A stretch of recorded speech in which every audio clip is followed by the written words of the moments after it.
Since the beginning of time, we have been really good at playing the blame game. All the way from Adam going, "This woman that you gave me," to Han Solo famously going, "It's not my fault." We love to pass the buck. Even my children do it these days. They still will say, "So and so made me do it." So let me get this straight. Your sibling made you yell. We pass the blame, and even as adults, it doesn't really get better. If we can help it, we're going to blame someone else for our misfortunes, for the things that go on. Welcome to Walking Through the Word for today. We're in Ruth chapter 1, verses 6 through 18, and we see Naomi kind of do the same thing. So in verse 6, Naomi hears that the Lord has come to the aid of his people by providing food for them, and she and her daughters-in-law prepared to return home from there. So we're in the time of the judges. Remember, we have this cyclical thing happening, and at some point, we don't know which judge, we don't know when, the people of Israel have cried out for help, and God has heard them, and God has brought someone in to give them a period of flourishing. So we assume that the famine that was there, the cry out was heard. Now they're getting to go back to the land. So Naomi says, "I'm going to go home." Remember, she was in Moab, that was a place that has God's blessing removed, that God's judgment is upon them.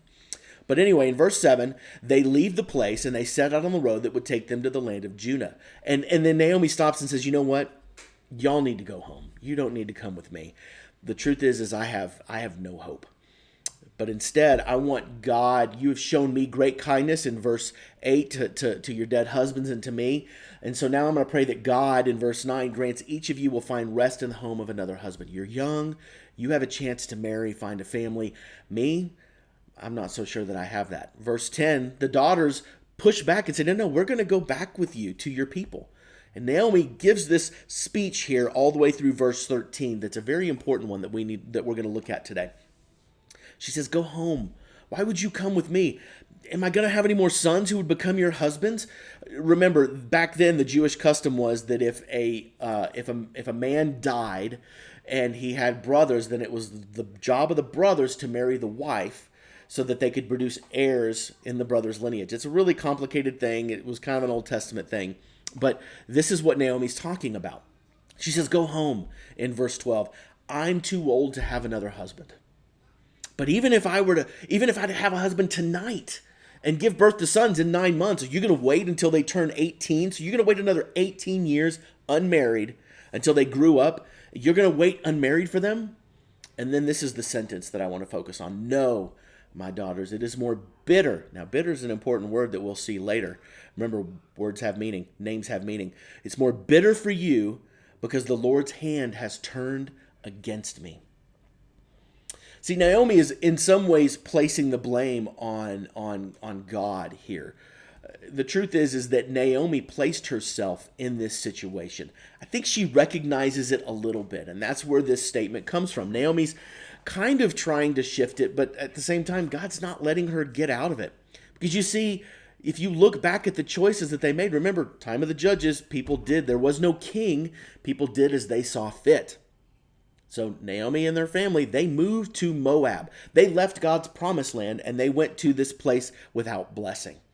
And Naomi looks at it and says, "God's against me." The truth is, Naomi, that you placed yourself in this position. We do this to ourselves all the time, where we'll get into a circumstance or a situation and go, "God, why is this happening to me?" And we conveniently forget that we have placed ourselves with our choices and our decisions, our lack of following of what God wants for us into this.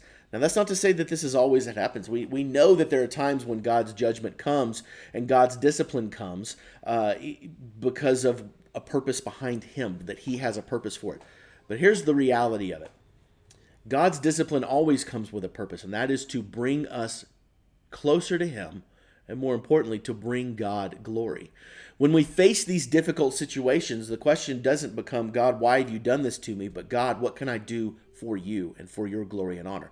And this is very opposite from the way that the world would have us think. The world would have us think that it's not our fault, that this is happening to us. It's karma. It's bad things happening to good people because I'm a good person. All these different things. But discipline on God's part always happens to bring his people back to him, to allow them to be sharpened so that he can use them for his glory.